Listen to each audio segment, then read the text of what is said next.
पूजून सतत केवल ज्ञान पाने, पूजून सतत केवल ज्ञान पाने। आचार्य विशुद्ध सागर महाराज ने समय देशना ग्रंथ में लिखा है, पहला, मोक्ष मार्ग की पूरी साधना सामायिक पर निर्भर है। जब तक अंतस में सामायिक प्रवेश नहीं करती है तब तक संपूर्ण क्रियाएं अधूरी है। निजानंद का साधन तो सामायिक ही है। यदि निज के निज अशरीरी भगवान आत्मा को देखना है तो अपने परिणामों को स्थिर करके सामायिक करो। सामायिक के बिना कोई भगवान नहीं बन सकता। भक्ति करके स्वर्ग तो जा सकते हो, पर यदि सामायिक नहीं की तो भगवान नहीं बन सकते। यदि कोई उत्कृष्ट मार्ग है तो वह है सामायिक। बिना सामायिक के कुछ होता ही नहीं। जिसकी सामायिक प्रबल होगी उसका चारित्र निश्चित ही निर्दोष होगा। इस काल को प्रमाद, आलस्य, निद्रा, तंद्रा में मत खो देना, क्योंकि इसी काल में स्वयं से मुलाकात होती है। दूसरा, जिस आयु कर्म से मैं वीतराग बनकर ध्रुव भगवान बनने वाला था, उस आयु कर्म को मैंने पर के राग में विलीन कर दिया। जो नाना जीवों में परिचय बढ़ाता है तो वह स्वयं से अपरिचित होता है। अपरिचित रहने में आनंद है, अतः परिचय करना छोड़ दो। दूसरा, समझो संक्षेप में मोक्ष मार्ग क्या है। शुद्ध जीव में राग रहित परिणाम है तो मोक्ष होता है, और यदि शरीर आदि में राग परिणाम है तो बंध होता है। अज्ञानी जीव पर के लिए जीता है। संसार हेतु पर परिणति, बंध का हेतु पर परिणति, पागलपन का हेतु पर परिणति, मानसिक तनाव का हेतु पर परिणति, दुर्गति का हेतु पर परिणति। उपेक्षा भाव पर दृष्टि नहीं है। यदि उपेक्षा भाव नहीं है तो संयम नहीं आएगा और पागलपन नहीं जाएगा। तूने पूरी पर्याय को पर में ही नष्ट कर दिया। अब तो दुनिया के झंझट में मत पड़ो, रत्नत्रय को धारण करो और सहजानंद स्वभावी आत्मा में रमण करो। पर का रमण छोड़ दो। जो सहजानंद से विपरीत है वे परद्रव्य हैं, उनसे विरक्त हो जाओ। चौथा, ये ज्ञानी, जब तुझे समझ में आ गया कि सारा जगत निजसे भिन्न है तो इस जगत के मोह को छोड़ दो। मुझे किसी के परिचय से प्रयोजन नहीं। अपरिचित बनकर रहना सीखो। जनसंपर्क करोगे तो वचनावाद होगा, फिर चित्त में विक्षिप्तता आएगी, तो फिर स्वानुभूति में कैसे जाएगा। मुनि का धर्म है मौन। बोलो तो तत्व बोलो, सत्य बोलो। यदि तू लोक प्रसिद्धि में लीन हो गया तो आत्मसिद्धि शून्य हो जाएगी। दीक्षा चाहिए तो इन सब का त्याग करना पड़ेगा, नहीं तो सामायिक नहीं कर पाओगे। यह तो शून्य में निस्वरूप में लीन होने का मार्ग है। पांचवा, आप कर्म बंध से तो डरते हो पर कर्म बंद नहीं करते। कर्म बंद से मत डरो, पर उन कर्मों को बंद कर दो जिनसे कर्म बंद होते हैं। योगी कुछ नहीं करते, आप बहुत ऊंची ऊंची बातें करते हो। साधु ने यह छोड़ दिया, साधु ने वो छोड़ दिया। जो कर्म बंध के कर्म को बंद करके बैठता है उसी का नाम साधु है। छठवां, यो यत्र निप्सन्नास्ते सा तत्र कुरुते रते, यो यत्र रमते तस्मात् दन्यत्र साना गच्छति इष्टोपदेश। जिसका चित्त जहाँ निवास कर रहा है वह वहीं रमण को प्राप्त होता है, अन्यत्र जाता ही नहीं है। परिपूर्ण सुनिश्चितता से यह सूत्र स्थापित कर लेना। चित्त का चंचल स्थिर करना हमारे हाथ में है। हम चित्त के साथ रस ना लें तो चित्त चंचल नहीं हो सकता। रस लेना प्रारंभ तो पाप प्रारंभ। यदि सामने टीवी चल रहा हो तो परीक्षा की घड़ी है, आंख उठाकर मत देखना। यथार्थ मानना संयम अपना है। सातवां, हे ज्ञानी, तू खुली आंख होते हुए भी अंधा कैसे हो गया? विषयों में लिप्त कैसे हो गया? इंद्रिय विषय को, शरीर आदि को नष्ट करने वाले हैं, उनमें लिप्त कैसे हो गया? मिले नहीं तो इच्छाओं में जल रहा था, मिले तो समझ में नहीं आया क्या हुआ। इंद्रियां शिथिल तो पश्चाताप कर लिया, त्रैकालिक कष्ट दे रहा है। अतः संयमी को सदा सावधान रहना चाहिए। जिस मनुष्य पर्याय को स्वधर्म इंद्र झोली फैलाकर क्षण भर के लिए पाना चाहता है, वह मनुष्य पर्याय बड़ी दुर्लभता से प्राप्त होती है। अनंत बार अन्य पर्याय प्राप्त करने के बाद बड़ी मुश्किल से प्राप्त होती है। अनेक जन्मों में मैंने जो भावना भाई थी, उसका यह फल है कि हमें यह मनुष्य पर्याय व जैन कुल प्राप्त हो गया। दुर्लभ है निगोद से थावर अरुतगति पानी, और हम तो पंचेंद्रीय मनुष्य हो गए हैं। इस समय तो हम रत्नत्रय को धारण करके मोक्ष सुख को प्राप्त कर सकते हैं, भगवान बन सकते हैं, परंतु हमें अपनी महिमा का ज्ञान नहीं है। इसलिए इंद्रिय विषयों में सुख मानकर संसार में भटकते हुए जन्म मरण के दुख उठा रहे हैं। आचार्य समझाते हैं, तुम तो राजा के पुत्र हो, तुम यहाँ विषय भोगों से सुख की भीख क्यों मांग रहे हो? राजा का पुत्र भीख मांगे तो क्या अच्छा लगेगा? तुम तो अनंत गुणों की खान हो, तुम तो सिद्धालय में विराजने लायक हो। तुम्हारे हाथ में ये मोबाइल अच्छे नहीं लगते, तुम्हारे हाथ में तो जिनवाड़ी और पिछी कमंडल अच्छे लगते हैं। अब तो अनंत काल के मोह को छोड़ो। अब तो चेत समझ के पिटारे, जीवन जग में थोड़ा रे। क्यों विषयों में दौड़ रहा, संतों ने इनको छोड़ा रे। संसार में कहीं कुछ नहीं है। अब तो रत्नत्रय को धारण कर अनादि की संसार तपन को मिटाओ। अब तो संसार से पार उतरना है, अब और भाव भ्रमण नहीं करना है। हमें सच्चे देवशास गुरु का समागम बड़ी दुर्लभता से प्राप्त हुआ है। इसे व्यर्थ में वेस्ट नहीं करना है। यह जीवन बहुत कीमती है।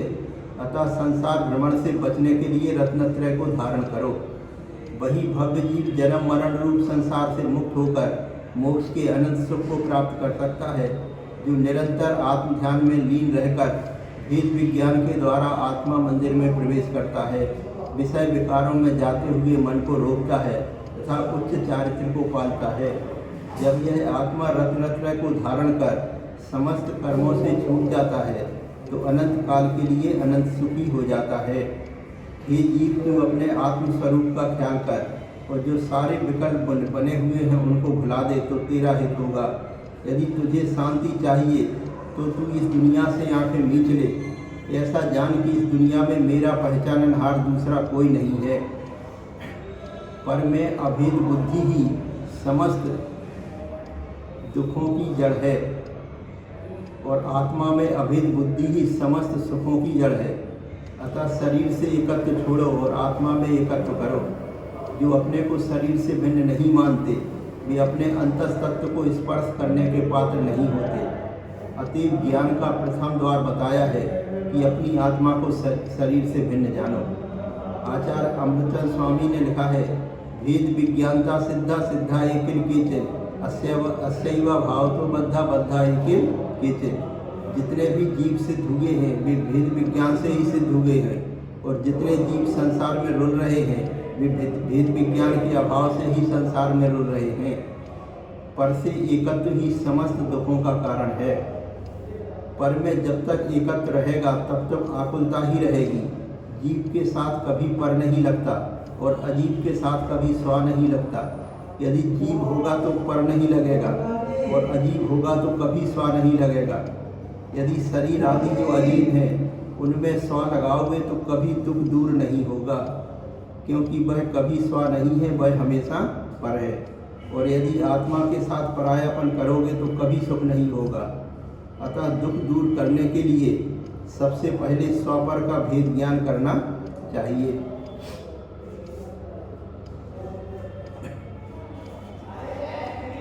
मुक्ति का रास्ता कोई दूसरा नहीं है। यही अपनी आत्मा का जैसा शुद्ध चैतन्य मात्र स्वरूप है वैसा माना जाए, बस यही मोक्ष का रास्ता है।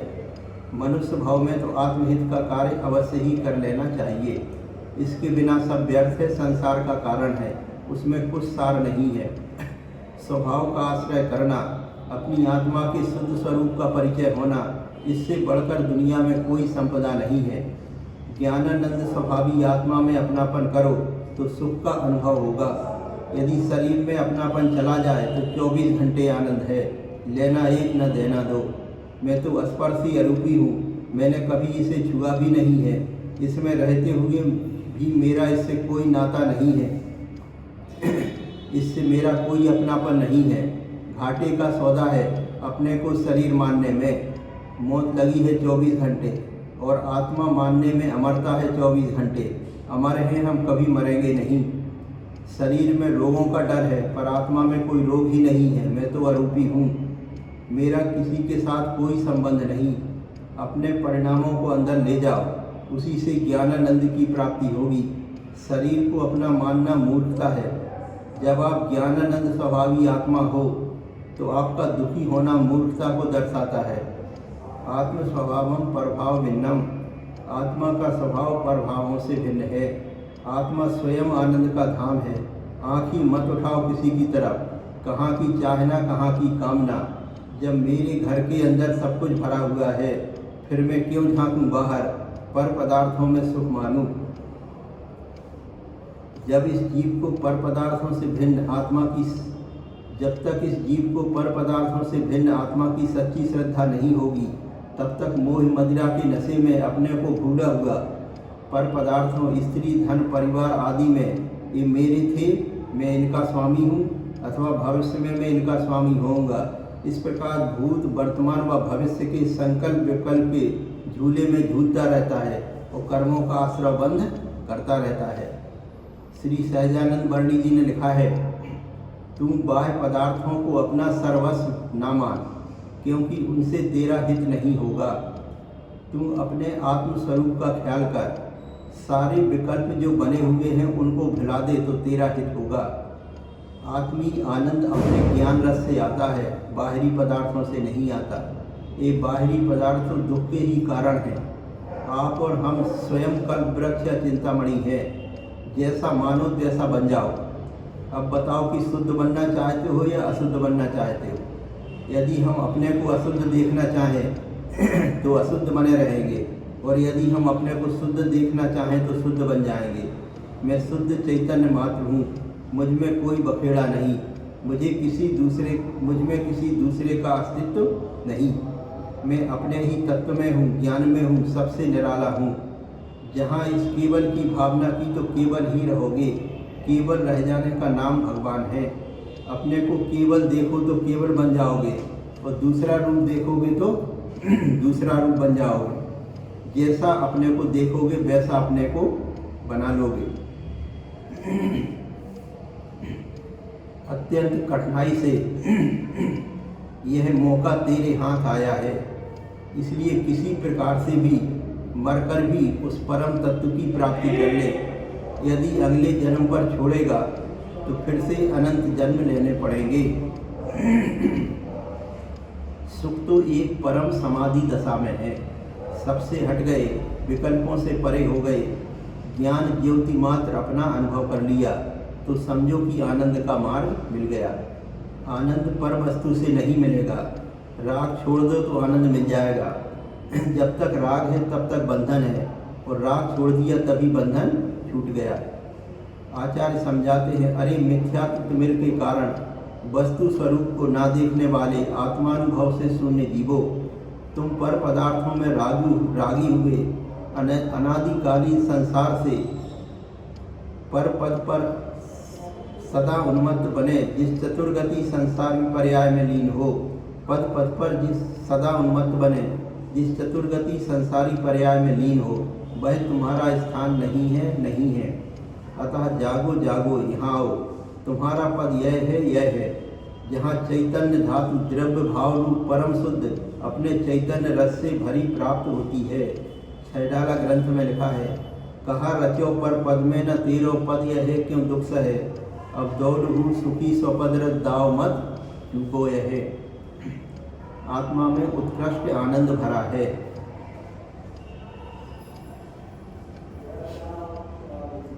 अनंत आनंद स्वभाव है। उस आनंद स्वभाव में परमात्मा तत्व को अपने स्वभाव के दर्शन द्वारा प्राप्त कर सकते हैं। आपकी तो आत्मा ही साक्षात भगवान है, अतः अपने स्वभाव की उपासना में लगो और विषय कसायों, परद्रव्यों व परभावों से अपनी दृष्टि हटाओ। परमानंद स्तोत्र में लिखा है, आनंदम ब्रह्म रूपम निजदेहे व्यवस्थितम ध्यानहीन न पश्यन्ति जात्यंधायम भास्करम। आनंदमयी ब्रह्म स्वरूप आत्मा इस देह के भीतर विराजमान है, पर ध्यान से रहित व्यक्ति उसे नहीं देख पाते। जिस प्रकार जन्म से अंधा व्यक्ति सूर्य को नहीं देख पाता। आत्मा के स्वभाव में दुख नहीं है। आत्मा तो शरीर से भिन्न आनंदमयी ब्रह्म स्वरूप है। भैया जब अज्ञान था तब संसार, शरीर व भोगों से प्रेम था, ठीक है, पर अब तो ज्ञान है। तू तो भगवान के समान चिदानंद चैतन्य भगवान आत्मा है, उसे तो तुम भूल गया और बाहरी दुनिया में दृष्टि रखकर इस माया की दुनिया में लग रहा है और आनंद के स्वप्नों को सत्य समझ रहा है। उसी से दुख होते रहते हैं। अब तक आपने कितने भाव व्यतीत कर डाले। अब केवल एक इस भाव को ही संसार, शरीर व भोगों से विरक्त व ज्ञान सहित होकर बिताओ तो कोई हर्ज नहीं है। यह एक भाव जो अब पाया है तो यह समझ लो कि इसको पाया ही नहीं है। पाया है तो अपने में गुप्त रहकर ही धर्म साधना के लिए पाया समझो, तो मुक्ति का मार्ग मिल जाएगा, शांति और आनंद का मार्ग मिल जाएगा। फिर तुम सदा के लिए सुखी हो जाएगा। समस्त आरंभ परिग्रह को छोड़कर रत्नत्रय को धारण कर ले तो सदा के लिए तेरे क्लेश मिट जाएंगे। छठाला में लिखा है, धनी धन्य है जे जीव नरभव पाए है कारज किया, तिन्ही अनादि भ्रमण पंच प्रकार तदिवर सुख लिया। वे जीव धन्य है जिन्होंने मनुष्य भाव पाकर रत्नत्रय को धारण करके मोक्ष प्राप्ति का कार्य किया। ऐसे जीवों ने अनादिकाल से चले आ रहे पंच परावर्तन रूप संसार को त्याग कर उत्तम सुख की प्राप्ति की। ज्ञानी जीव विचार करते हैं कि जो दिख रहा है शरीर वह मैं नहीं हूँ और जो मैं हूँ आत्मा वह दिखता नहीं है, फिर मैं इस प्रपंच में क्यों पड़ूँ। भैया सारा जगत इज्जत के पीछे मर रहा है। किसको इज्जत दिखाना चाहते हो, किसको अपनी महत्ता दिखाना चाहते हो। तुम तो अदृश्य हो, तुमको कोई जानता ही नहीं, तुम तो ज्ञान स्वरूप हो। अपने आप को विचारो कि मैं तो अदृश्य हूँ, ज्ञान मात्र हूँ। इस लोक में मैं क्या कीर्ति चाहूँ। यदि कीर्ति की चाह का त्याग हो जाए तो वास्तव में आज़ादी मिले। कीर्ति की चाह रहे तो आज़ादी खत्म हो जाती है, क्योंकि कीर्ति चाहोगे तो उसे पर के अनुकूल यत्न करना ही पड़ेगा। इसलिए इस कीर्ति की चाह को छोड़कर स्वतंत्र ज्ञान घन आनंदमय अपने स्वरूप को निरख कर अपने में अपने आप सुखी हो। कसाय तो कसाय होती है, चाहे वह क्रोध हो, मान हो, माया हो, लोभ हो, सभी आत्मा का अहित करने वाली होती हैं। इन कसाय रूपी लुटेरों ने हमारे आत्मधन को लूट लिया है। हमें सदा इनसे बचने का प्रयास करना चाहिए। इन पर पदार्थों से आसक्ति हटाकर संयम धारण करें, अपने आप को देखें, आत्मज्ञान प्राप्त करें और उसमें रमण करें और उसमें ही आस्था रखें। संयम धारण कर सटकाय के जीवों व स्वयं अपनी आत्मा पर दया करें। दीक्षार्थी निधि जैन ने लिखा है, आप लोगों ने प्रत्येक काले बालों को सफ़ेद होता देखा है, प्रत्येक बच्चे को बूढ़ा होता देखा है, प्रत्येक व्यक्ति को मरते हुए देखा है, उगते हुए सूरज को डूबते देखा है, तब भी आप लोगों के भाव क्यों नहीं होते दीक्षा लेने के। इससे ज़्यादा और क्या बताऊँ आपको। आज तक सभी जीव मेरे से डरते थे कि अब आएगी और मुझे मार देगी, अब आएगी और मुझे पैर से कुचल देगी। मैं अपने अपराधों के लिए सभी जीवों से क्षमा मांगती हूँ। हे जगत के समस्त जीवों, आज तक मैंने तुम्हें जो जो कष्ट दिया हो तस्मिच्छामि दुक्कडम।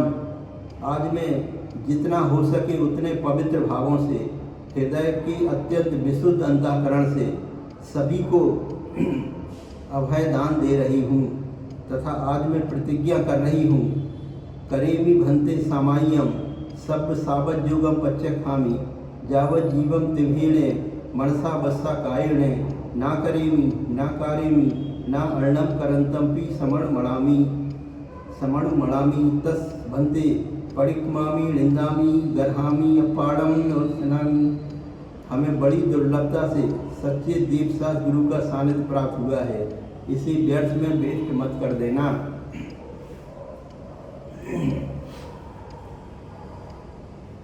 आचार्य समझाते हैं, इस दुर्लभ मनुष्य पर्याय के अमूल्य क्षण सांसारिक सुख या दुख के अनुभव के लिए नहीं है, अपितु रत्नत्रय को धारण कर प्रति समय अतीन्द्रिय आनंद का वेदन करते हुए मुक्ति मार्ग का उग्र पुरुषार्थ करते हुए भाव के अभाव के लिए हैं। जैसे मैले कपड़े पर साबुन लगाने से कपड़े का मैल हट जाता है और कपड़ा साफ हो जाता है, इसी प्रकार आत्मा पर जो द्रव्य कर्म, भाव कर्म और नौकर्म रूपी मैल विद्यमान है, उसको सम्यक दर्शन, सम्यक ज्ञान और सम्यक चारित्र से हटाने पर आत्मा पवित्र हो जाती है। राग द्वेष रूपी कीचड़ में फंसी आत्मा को निकालने का केवल एक ही मार्ग है कि श्रावक एक के बाद दूसरी, दूसरे के बाद तीसरी आदि प्रतिमाओं को लेकर अच्छे से श्रावक धर्म की साधना पूर्ण कर संपूर्ण आरंभ परिग्रह को छोड़कर अपनी चर्या का निर्दोष रूप से पालन करता हुआ मुनि व्रत को धारण करके रत्नत्रय की साधना करे। यह रत्नत्रय की साधना एक ऐसी बुहारी है जो इस आत्मा को बुहार कर साफ कर देती है। राग द्वेष आत्मा से निकल जाते हैं, आत्मा वीतराग हो जाती है। जीव के समस्त दुखों का मूल कारण कर्म बंधन है और कर्म बंधन का अभाव ही मोक्ष है। अतएव कर्म बंधन का अभाव करना ही परम कल्याणकारी कार्य है। इस आत्मा के साथ कर्म बंध का अनादि से संबंध होने से यह आत्मा विकारी मालूम पड़ता है, लेकिन आत्म स्वभाव में विकार नहीं है। यह आत्मा ज्ञाता, दृष्टा, नित्य, अविनाशी, टंकोत्कीर्ण, शुद्ध स्वभाव वाला है, परंतु अपने संचित कर्मोपाधि से अपने निस्वरूप को भूलकर मोही पागल रूप हो गया है। यह जिस समय आत्मा व शरीर के स्वरूप का विचार करे तब मालूम पड़े कि मैं आत्माराम विज्ञान घन परमात्मा हूँ। सामायिक पाठ में लिखा है, एको में शाश्वतात्मा ज्ञान दर्शन लक्षणा ऐसा बहे भवा भावा सर्वे संयोग लक्षणा। ज्ञान दर्शन लक्षण वाला एक शाश्वत चिदानंद निर्विकार आत्मा मेरा है। शेष बाह्य भाव सब संयोगी लक्षण वाले पराये हैं। जिसे निस्वरूप मिल गया वह अनंत सुखी है। आचार्य कहते हैं कि भाई सर्वप्रथम से यह तो जानो कि मैं शरीर से भी न्यारा हूँ। अपने आप की आत्मा के संबंध में बहुत कुछ समझना है और भीतर गंभीरता दृढ़ता से गहरे प्रवेश करके अपने को विश्रांत बनाना है। लेकिन इतना बड़ा महान कार्य करने के लिए सर्वप्रथम यह तो मान लो कि मैं शरीर से भिन्न हूँ। जो लोग अपने को इस शरीर से भिन्न नहीं मान सकते वे अपने अंतस तत्व को स्पर्श करने के पात्र नहीं हो सकते। अतीब ज्ञान का प्रथम द्वार बताया है कि अपनी आत्मा को शरीर से भिन्न जानो। जिस एक निज अंतस तत्व के जान लेने पर शरीर, स्त्री, पुत्र, धन, संपदा आदि वैभव सब क्षण मात्र में ही हो जाते हैं। आचार्य योगेंद्र देव ने लिखा है, आत्मा ही परमात्मा है, आत्मा ही परमानंद है, सुखदायक कल्याण रूप है। जिसने आत्मा को नहीं जाना उसने संसार में कुछ नहीं जाना, और जिसने आत्मा को जान लिया उसको फिर किसी चीज़ की जानने की जरूरत नहीं है। जो शरीर से भिन्न आत्मा को जानता है वही वास्तव में ज्ञानी है। जो शरीर और आत्मा को एक मानते हैं वे बहिरात्मा अज्ञानी जीव हैं। इस बहिरात्मा जीव ने अनादिकाल से मिथ्यात्व के बस होकर अपने स्वरूप की और परद्रव्यों के स्वरूप की पहचान नहीं की, इसलिए आज तक संसार में परिभ्रमण कर रहा है। बहिरात्मपने को ही जानकर छोड़ देना चाहिए और शरीर व आत्मा के भेद को समझकर अंतरात्मा बनना चाहिए। जो समस्त कर्मों से भिन्न आत्मा के स्वरूप को पहचान लेता है उसे कभी भी शरीर व कर्म में आत्मपने की भ्रांति नहीं होती। ऐसा अंतरात्मा ही भेद ज्ञानी महात्मा कहलाता है।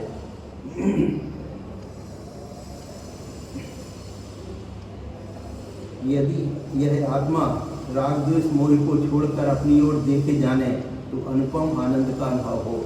आचार्य योगेंद्र देव ने युगसार ग्रंथ में लिखा है, जो राग और द्वेष को दोनों को छोड़कर निज आत्मा में वास करता है उसे ही जैनेन्द्र देव ने धर्म कहा है। वह धर्म पंचम गति मोक्ष को ले जाता है। आचार्य विशुद्ध सागर महाराज ने समय देशना ग्रंथ में लिखा है, जैन दर्शन मात्र ज्ञान से या मात्र चारित्र से मोक्ष नहीं मानता, वह तो रत्नत्रय से मोक्ष मानता है। हतम ज्ञानम क्रियाहीनम, क्रियाहीन ज्ञान नष्ट होता है और ज्ञानहीन क्रिया नष्ट होती है। जैसे किसी जंगल में आग लग गई तो एक अंधा पुरुष दौड़ते दौड़ते झुलस गया और लंगड़ा पुरुष देखते देखते झुलस गया। यदि लंगड़ा अंधे के कंधे पर बैठ जाए तो दोनों बच जाएंगे। जो व्यवहार को नहीं मानता वह तीर्थ का छेद करता है, उससे व्यवहार तीर्थ का नाश हो जाएगा। और यदि निश्चय को नहीं मानेगा तो तत्व का नाश हो जाएगा, क्योंकि व्यवहार तीर्थ की बात करता है। शादी में मुख्यार्थ बेटा होता है, पिता नहीं। इसलिए घोड़े पर बेटा बैठता है और पिताजी नीचे जमीन पर चलते हैं। इसी प्रकार जो भूतार्थ होता है उसे प्रधान किया जाता है। जब व्यवहार प्रधान होता है तो निश्चय को गौण किया जाता है, और जब निश्चय प्रधान होता है तो व्यवहार को गौण किया जाता है। जो उभय नय को जानकर मध्यस्थ हो जाता है वही जिनेंद्र भगवान की देशना सुनने का पात्र होता है, ऐसा आचार्य अमरचंद चंद स्वामी ने कहा है। आचार्यों ने लिखा है, जो व्यवहार से विमुक्त होकर निश्चय मात्र को चाहते हैं वे मूढ़ हैं, वे बिना बीज के वृक्ष को चाहते हैं। आचार्य अमरचंद स्वामी ने पुरुषार्थ सिद्धोपाय ग्रंथ में लिखा है, व्यवहार निश्चय नया प्रबुद्ध तत्वेन प्राप्नोति देशनाया सा ये फलम विकलम शिष्या। जो व्यवहार और निश्चय दोनों को अच्छी तरह समझकर किसी भी नए का पक्षपाती ना होकर मध्यस्थ होता है, वही उपदेश प्राप्त करने के लिए योग्य है। हठग्राही पक्षपाती उपदेश का पात्र नहीं है।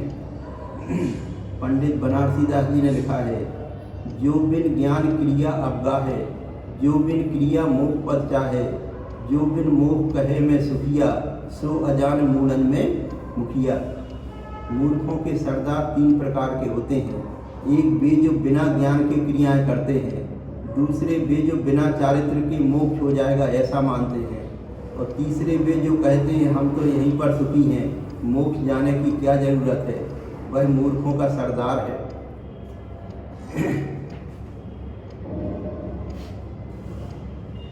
विशुद्ध सागर महाराज ने लिखा है, व्यवहार वही है जिससे निश्चय की प्राप्ति हो, और निश्चय वही है जो व्यवहार पूर्वक हो। यदि आपने निश्चय का निषेध करना शुरू कर दिया और व्यवहार परिपूर्ण कर रहे हो तो आपका व्यवहार कार्यकारी नहीं है। यदि निश्चय रत्नत्रय पर लक्ष्य दृष्टि ही ना जाए तो व्यवहार रत्नत्रय किस लिए है। वास्तव में दिगंबर मुनि वही है जो व्यवहार रत्नत्रय प्राप्त कर चुका है और निश्चय की प्राप्ति में लगा है। यदि रत्नत्रय से समन्वित परिणति होगी तो रत्नत्रय से बड़ा सुख जगत में कहीं नहीं है।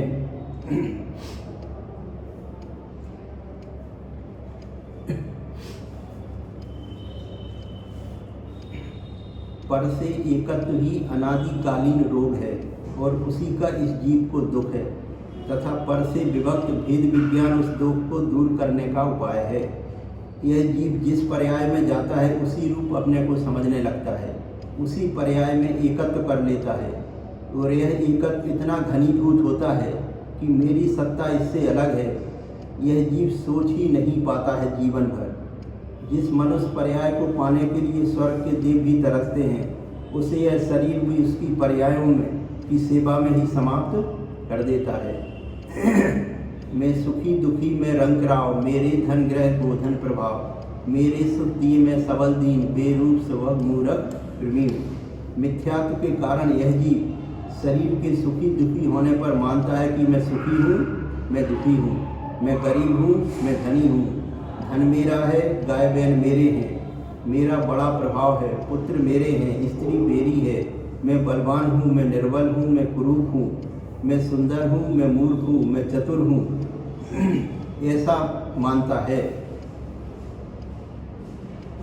कारमाण शरीर तो पुद्गल बरगड़ाओं से बना है, वह चेतन आत्मा का नहीं हो सकता। जब कारमाण शरीर ही आत्मा का नहीं तो कारमाण शरीर से बना नौकर्म यह शरीर आत्मा का कैसे हो सकता है। और जब शरीर ही आत्मा का नहीं है तो स्पष्ट रूप से भिन्न दिखने वाले स्त्री पुत्र मकान आदि आत्मा के कैसे हो सकते? कभी नहीं हो सकते। हम पढ़ते हैं जहाँ देह अपनी नहीं तहाँ ना अपना कोई। घर संपत्ति पर प्रगट हैं पर हैं परिजन लोय, फिर भी उसी में फंसकर यह जीव अपने बहुमूल्य जीवन को समाप्त कर देता है।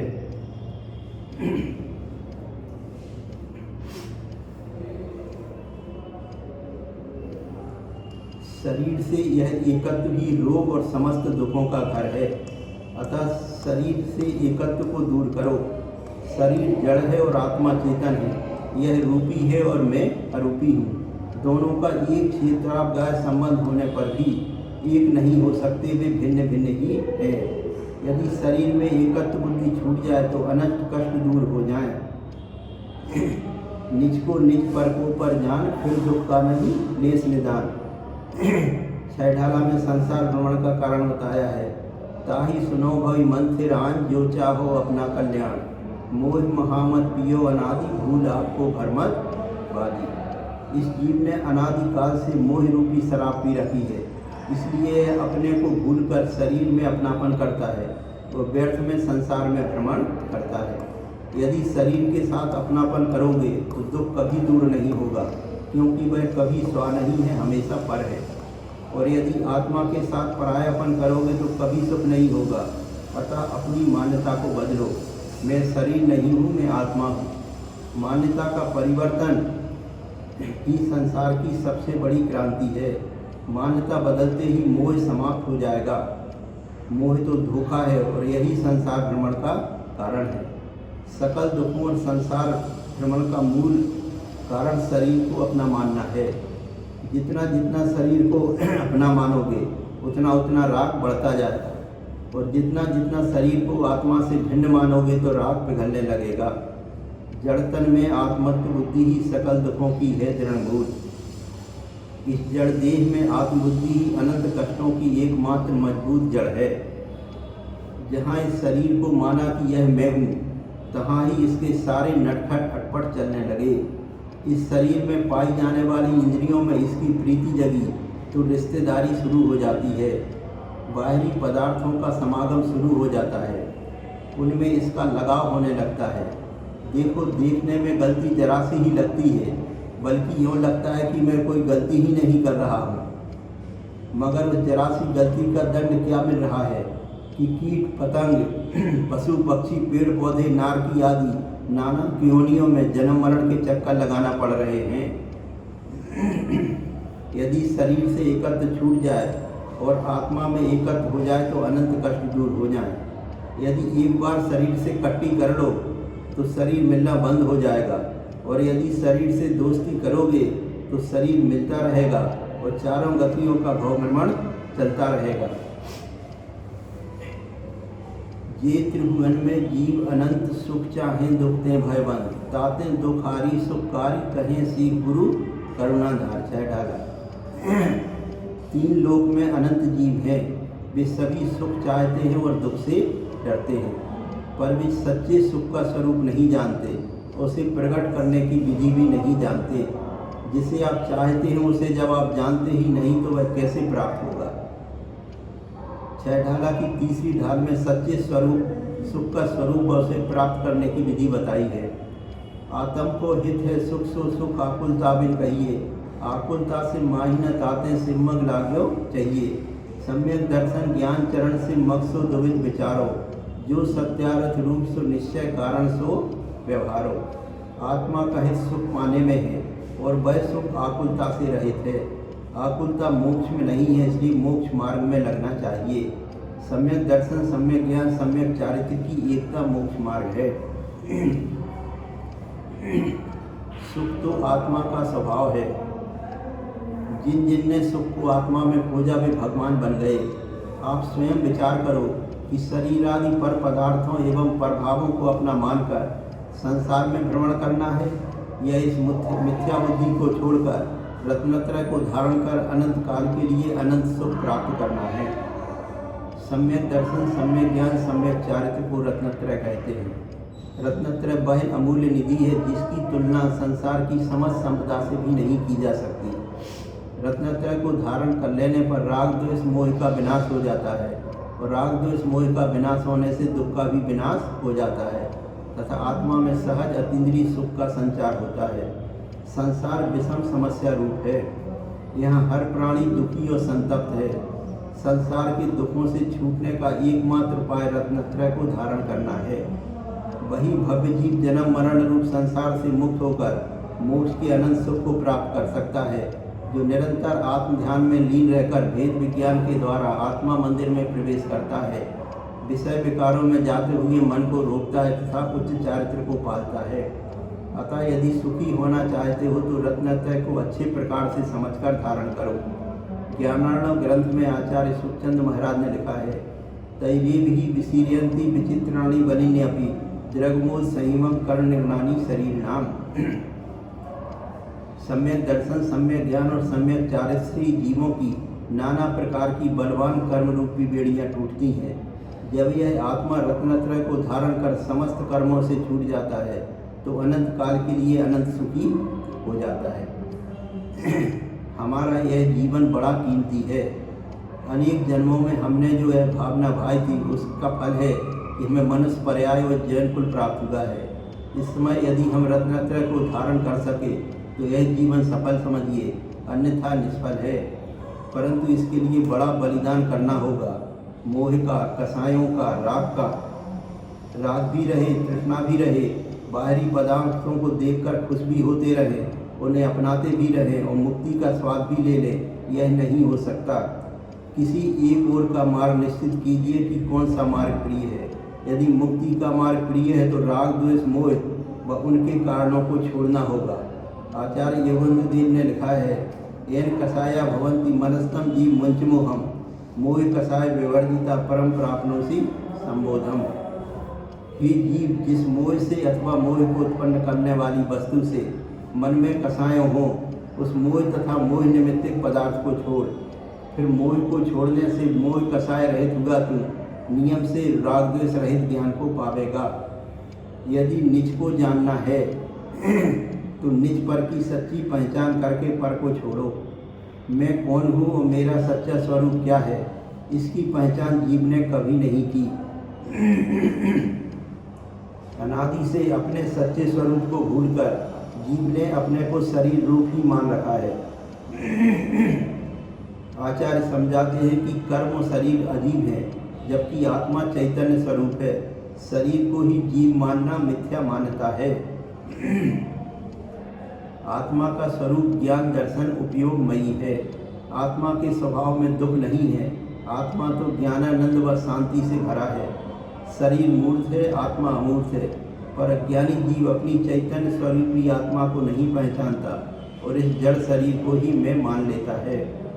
अपने चैतन्य स्वरूप को भूलकर पुद्गल शरीर की अवस्था से अपने को सुखी दुखी मानते हैं। यह आपकी महान भूल है। हे जीव, तू अपने आत्मस्वरूप का ख्याल कर और जो सारे विकल्प बने हुए हैं उनको भुला दे तो तेरा हित होगा।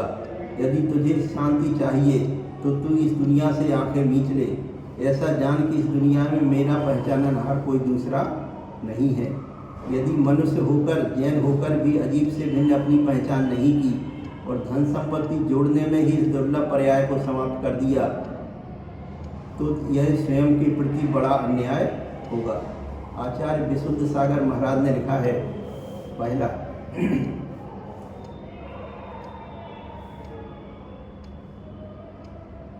पर के संबंध तो आकुलता के ही साधन है। अपरिचित रहने में बड़ा आनंद है। न राग न द्वेष। निज का परिचय पर से अपरिचित रहने में ही होता है। जब तक अंदर व बाहर का कोलाहल बंद नहीं करोगे तब तक वह परम तत्व समझ में नहीं आएगा। दूसरा, मैं मुनि इसलिए हूँ कि पापों से मौन हूँ। मुनि पापों से बात नहीं करता। जब भी आप मुनि बनो, आर्य बनो तो ध्यान रखना, बाहरी कार्यों में अपना जीवन बर्बाद नहीं करना। साधु को दो ही कार्य हैं, तप और श्रुत। यदि 5 पापों से दूर, सदा 5 पापों से दूर रहना चाहिए। यदि आप महावृत्ति बन गए पर निस्वभाव में लीन नहीं हुए तो मुनि क्यों बने थे? तीसरा, त्याग साधना के लिए होता है। साधक साधना मौन से करे तो साधना का आनंद आता है, और साधना का व्याख्यान करेगा तो व्याख्यान का आनंद आएगा, परंतु साधना का आनंद नहीं आएगा। क्रिया करो पर कहो मत। चौथा, हे मुमुक्षु, तुम कब तक लोकाचार में रहेगा? लोकोत्तराचार की ओर चलो। भाव का अभिनंदन कब तक करते रहोगे? अब तो भवातीत पर दृष्टिपान करो। आत्मगंगा में लीन होना है तो बाहरी गंगाओं से दूर होना पड़ेगा। जन श्रुति जन संपर्क स्वानुभव का शत्रु है। गूढ़ विद्या में प्रवेश करना है तो छुपना सीखो, छपने से घबराओ। लोकोत्तराचार में लवलीन होना है तो लोकाचार से पृथकत्व भाव का चिंतन करो। पांचवा, हे मुमुक्षु, जब भी आप मुनिराज बनने के विचार में आए और जब भी योगीश्वर बने तो इस बात को आज डायरी में नोट कर लेना कि जगत की ऐसा कीर्ति तो किसी भी पर्याय में मिल सकती है, पर अप्रमत्त दशा की स्वानुभूति का अनुभव निर्ग्रंथ अवस्था मात्र में ही होता है। इसे प्रपंचों में नष्ट नहीं करना, इसे तो प्रकाश की ओर ले जाना। आपको सब मिल सकता है, पर आत्मवैभव जिन मुद्रा में ही मिलता है। छठवां, ये ज्ञानी कैसी भी विपरीत परिस्थिति आ जाए परंतु अपने आप को कष्ट में नहीं स्वीकारना। विश्व में कष्ट तो दिए जा सकते हैं, लेकिन दुखी नहीं किया जा सकता। कष्ट देना पर सापेक्षता है, दुखी होना स्वसापेक्षता है। कष्ट निमित्ताधीन हो सकते हैं, परंतु दुखी होना अथवा ना होना स्वाधीन है। तपोधन कष्ट आने पर प्रसन्न होते हैं, अच्छा हुआ ऋण से मुक्त हो गए।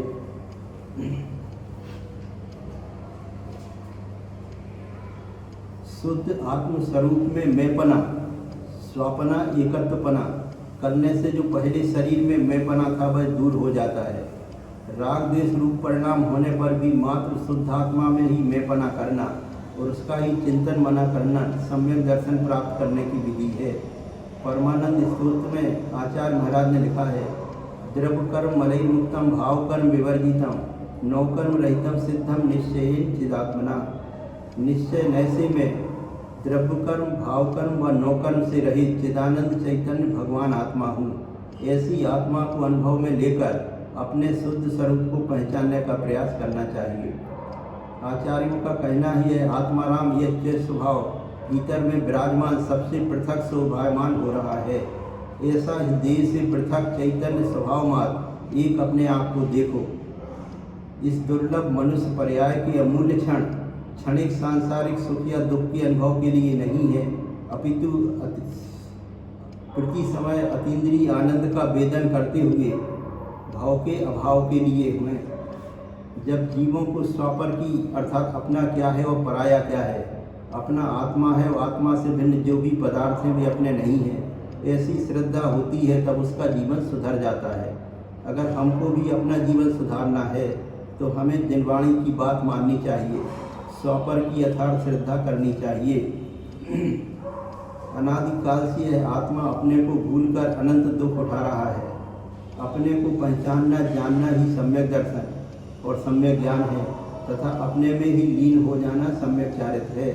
इस निश्चय सम्यक दर्शन सम्यक ज्ञान और सम्यक चारित्र की एकता ही मोक्ष मार्ग है, सुखी होने का सच्चा उपाय है। सुखी होने का उपाय सच्चा ज्ञान और वैराग्य है। मनुष्य जन्म की सार्थकता ज्ञान और वैराग्य से ही है, अतः ज्ञान और वैराग्य में अपने मन को लगाओ। परम उपकारी वैराग्य को एक घड़ी के लिए भी मत भूलो, क्योंकि सारा जगत वैराग्य के बिना संसार के कीचड़ में फंसा है। संसार सागर से पार उतारने वाला एकमात्र ज्ञान वैराग्य है। अनादिकाल से संसार में भटकते भटकते आज यह दुर्लभ मनुष्य जन्म और जय शासन मिला है, तो अपना कर्तव्य है कि ज्ञान और वैराग्य को अत्यंत कल्याणकारी समझकर उसे जीवन में धारण करें और समस्त इच्छाओं पर विजय प्राप्त कर रत्नत्रय के मार्ग पर चलकर मोक्ष की निराकुल सुख को प्राप्त करें। इच्छाओं को रोकना तप कहलाता है। इस तप से कर्मों की निर्जरा होती है, किंतु मिथ्या दृष्टि जीव मिथ्या दर्शन के प्रभाव से आत्मा की अनंत ज्ञानादि रूप शक्ति को भूलकर अपनी इच्छाओं का निरोध नहीं करता, वो निरंतर पांचों इंद्रियों के विषयों में रमा रहता है। आचार्य कहते हैं यदि सुखी होना है तो अपनी इच्छाओं का निरोध करो, परंतु यह अज्ञानी प्राणी पांचों इंद्रियों के विषयों की तृष्णा के कारण अपनी इच्छाओं को घटाने के स्थान पर और बढ़ा लेता है, जिससे सदा दुखी बना रहता है। आत्मस्वरूप आकुलता का मिट जाना सच्चा सुख या मोक्ष है, किंतु मिथ्या दृष्टि मोक्ष के स्वरूप को आकुलता रहित नहीं मानता, उसे अति कठिन आकुलतामय मानता है। यह मोक्ष तत्व का विपरीत सिद्धांत है।